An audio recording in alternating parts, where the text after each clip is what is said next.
Good morning once again, marine biology class. Hey, it's nice to be here on Zoom, and this is going to be an explanation of our agenda, some past and future things. We're going to talk about the upcoming test on echinoderms and chordates, and also a little bit of info on fighting infectious diseases and what we're doing with our STEM project and stuff. So I will go over these items on our agenda and then open it up to questions at the end. So our daily prayer, I would like for you to click into that on your own and check that out. It's important to keep God in the center of our modern day education. That's what sets us apart. And it's also Easter season until 40 days after Easter.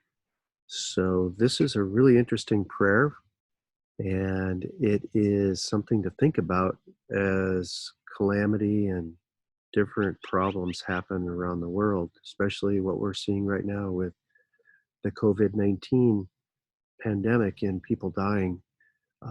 But, around the world, there are things that happen to people, good people, bad people. Um, and it's part of God's plan. So it's called divinely aligned. Sometimes when we're looking at it from our perspective, we just can't understand why something might happen. It's confusing to us, but God's divine plan unfolds maybe quickly for us in a day or a week or a month or even a year is quick, but it might even take a lifetime to really understand why certain things happen. And, our prize at the end of our life is a life well lived in service of others and for God and to bring other people to Jesus. And so that's the big picture that we don't want to lose sight of. So this COVID-19 pandemic will end at some point, maybe May 15th for California, May 1st for other states. And so we're still talking a little bit about viruses and infectious diseases, so more on that. But by all means, take a look at that prayer and give God a few minutes of your day, because we can really get busy with social media, with games, with television, right? You're doing a real good job of the attendance assignments for the day. Maybe not so good at turning in the assignments associated with some of these days. So be aware that we have about 5 to 6 weeks of school left. And this is a progress report week. Grades are going to be sent to the registrar. So I will have everything graded by tomorrow and areas updated. So be aware that the grade is really solidifying. Know where you are with your class and with your credits. For seniors, sometimes senioritis sets in, and I've seen this before where they lose out on maybe a credit in a class. Classes are about 3 credits, but if you're missing too many attendance days, you lose a credit, then you have to make it up before you get your diploma. And the same thing if you don't pass a class. So make sure you understand where you're at. This should be your biggest game, making sure that you are scoring well in all your life levels here in every one of your class. So that's your number one goal. Reach out to me if you need help, and I will work to get you up to speed and give you all the help that you need. Okay, we are going to have a test on our class on Friday, and that's May 1st. The Zoom meeting is required for you to get the password for this open book quiz that has to be started during office hour, and you'll be able to have yourself organized, and it's a time test. Everyone gets like a different version of the test, so you can't work together. You've got to be ready and organized. So it's going to be on echinoderms and chordates and agnatha. Remember those hagfish and the slime eels? Um, so it's going to be on that material, and we're going to review on Wednesday. So it's on the calendar. Just be aware of that. And then we had a really interesting The Story of Plastic assignment last week, and the majority of people were able to do that. The video had expired last Friday, a little earlier than I anticipated, so I'm trying to get that reopened up. Hopefully I'll have news by the end of the day, but be on the lookout for that. The video will open up again, or I will have a makeup assignment for those who missed it. Everyone needs to complete the survey for The Story of Plastic. So once you watch that video, click on that link in number 6 here on our agenda and take care of that 2-minute survey. We were given special permission to have our own showing of this video and this documentary, which just premiered last week during Earth Week. If you had difficulties with lab exchange, number 7, that 3-dimensional look at the coronavirus, people were reaching out to me, but I didn't hear from a few. So it's a missing assignment, and that's a lab grade. That one would be something you don't want to miss out on. It's a really interesting look at the virus surface, exterior look of it with embedded proteins and how it has to like lock and key to our cell's membrane. And then it's granted permission to enter the cell. Only when it does that handshake, when an antigen and this protein are going to like chemically combine, and then it thinks that it's okay to let the contents of that virus go into the cell. So that was a really interesting look at how viruses work and then what happens to our body when we're infected with a virus. And in particular, this coronavirus is an upper respiratory, and it really alerts our immune system to go into overdrive. There's almost too much of a reaction, or we get too much of an immune response to fight this virus. And in so doing, this is a normal response with like an all-out attack on an invader in our body. And that is some of our own cells are sacrificed in the battle. And that's what happens in the lung tissue. The lining of the lungs gets damaged to the point where it now creates more of an environment for a secondary bacterial infection. And so people that succumb to the COVID-19 disease, it's because they are having these bacterial infections, which end up being like pneumonia, and they basically suffocate. They don't get enough oxygen in their bloodstream. It's a sad outcome. So that lab exchange was a really interesting look at the virus itself. And we're going to talk a little bit more about our immune response in number 9 here. But if you had trouble with the lab exchange, there's a video on how to create a login for yourself, where you go to register for our class, and what the assignment looks like. So take care of that, please. Now, moving on to fighting infectious disease. This is an assignment that you'll find has a due date of tomorrow, and it looks like, I forget how many questions it is. It's something like 15 questions, and you have to go to another website after you look at these textbook pages. So I provided these textbook pages on our immune system. So I'm going to go over this information with you. You can fill out the worksheet now while I go over this if you'd like, or you could just kind of sit back and listen to this, and then the worksheets will be easy for you to finish up on your own. So understanding how our immune system works is just a few lifetimes ago. 200 years ago sounds like a long time, but as far as science goes, it's not. And there was an Englishman who was a physician. His name is Edward Jenner, And he was trying to understand why some people get sick, or if they had this illness, why didn't they get another illness? And it turns out that smallpox and another relative disease of cowpox were pretty prevalent back in that day. Now, if someone had cowpox, it really appeared they didn't get smallpox. So, what did our body do to protect itself if you were first infected by cowpox? And this is what we understand as the immune response, but they didn't know what it was back then. So he did a little experimentation.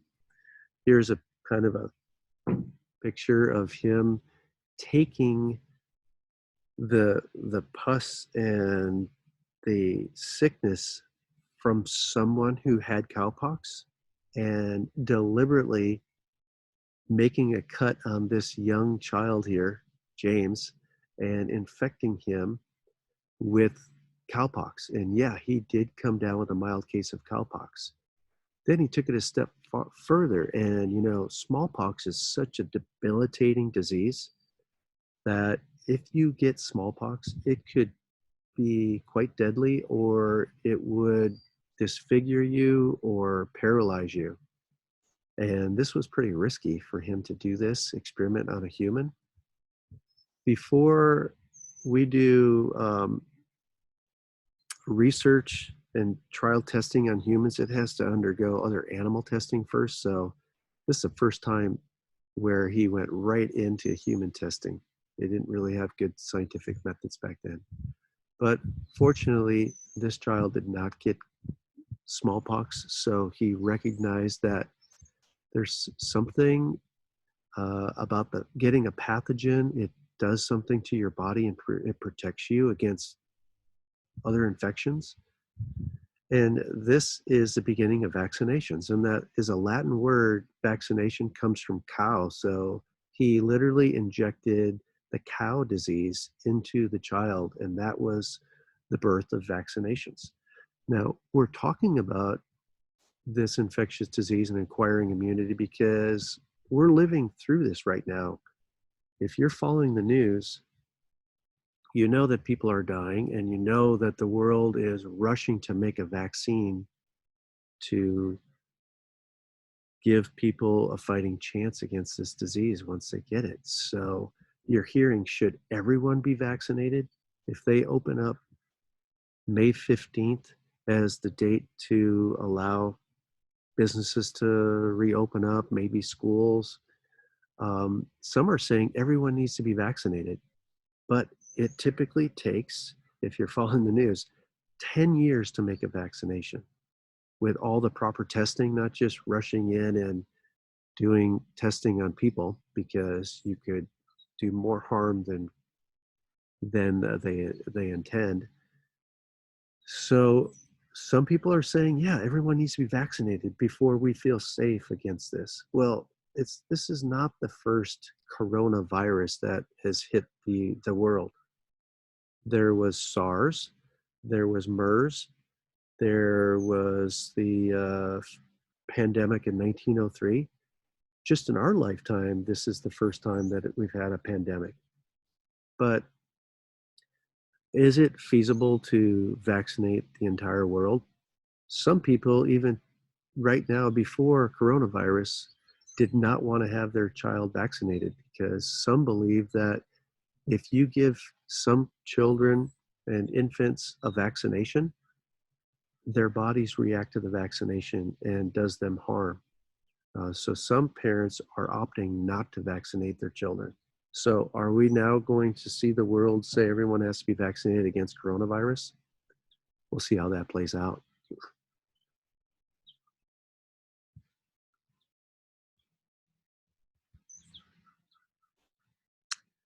And I'm missing a page here, 1700.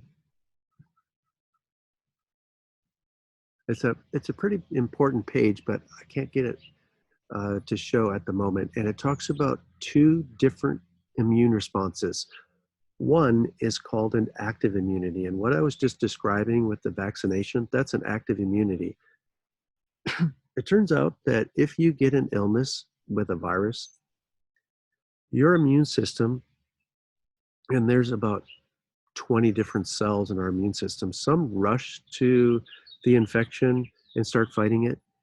Others are slow to immobilize and to build up and to finally knock out the virus. And then there are other cells in our immune system that stick around for your entire life and remember the sicknesses that you have. This immune response of your own body building up its immunity takes about 2 weeks. And you could be protected from this coronavirus, for example, for the rest of your life. So, in essence, you never get the same sickness twice because your immune system will always remember and be ready to fight at a moment's notice. If you get a second infection, your immune system response now goes from 2 weeks initially down to 1 or 2 days. And so it doesn't give the virus time to replicate in large numbers to really do damage to the body. So your immune system has an amazing chance to knock this out even before you realize you were sick. That's called an active immunity, and there's a few questions on the worksheet for you to answer on that. The second type of immunity is called passive immunity, and you're seeing this in the news as well.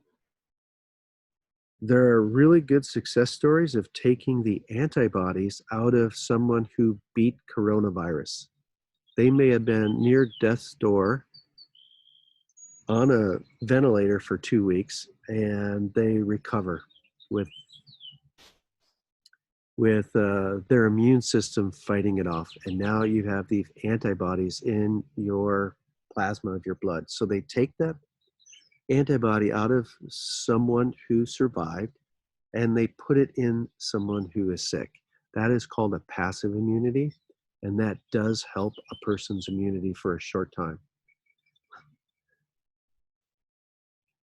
I want to wrap this up here with public health measures. This is really pretty interesting. We're living through this right now with cities, states, our government, the World Health Organization, trying to protect and monitor everyone and promote vaccinations, promote behaviors of stay at home and quarantine and all that. But it is up to the public leaders to really give us good guidelines, and hopefully, we're going to learn about this virus and be able to come up with vaccination. Antibiotics don't work. See on this page 1702. Antibiotics are only for bacteria. Antibiotics have no effect on viruses, but there are some drugs that will interfere with the virus's action, not kill it, but maybe even help your immune system. So these are called antiviral drugs. So that's in the news as well. Why do we have new viruses like AIDS, SARS, hantavirus, monkeypox, West Nile virus, Ebola, avian flu, to name a few here on this page? It's because as human population expands, we move farther out into areas we've never been before, maybe even take down forests. And now we're encountering things that we never did before. And not only directly on us, but with other animals. Excuse me. And so there's interaction between other animals and us. And so we're seeing that. Or how about the second reason why we have new novel viruses? That's what they call the coronavirus, a novel coronavirus. It's not the only virus that's called a coronavirus. Corona means it's got little crowns of proteins on the surface of the virus. And it's because medicines are misused. Maybe they're overused. And sometimes people stop taking medicines. As I was mentioned before, we've cured many diseases, but if we stop taking medicines, now these reemerge, for example. So go ahead and look at that worksheet. You've got to answer about 10 questions from these pages I just went over, and then about 5 from a website comparing SARS with the coronavirus. And now I'm going to start my video. I'm outside. Maybe you heard some noises. I'm going to unmute you guys, see if you have any questions.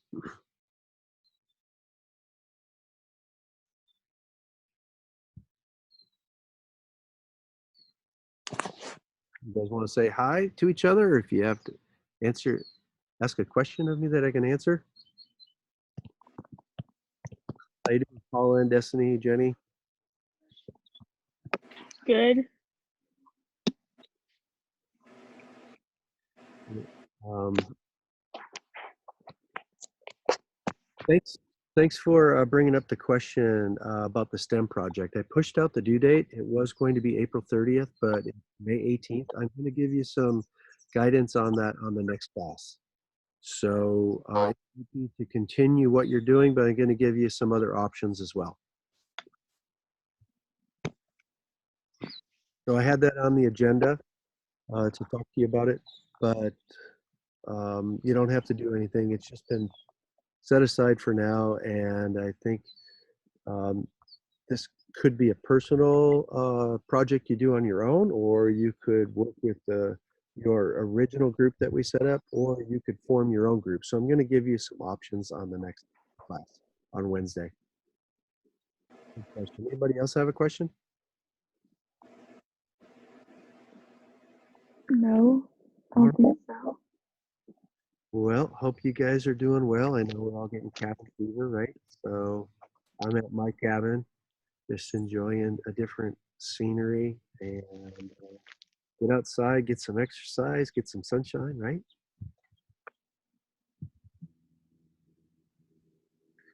Well, with that, I'll sign off and you guys have a good day, okay? Thank you. All right. You too. Take care. Miss you guys.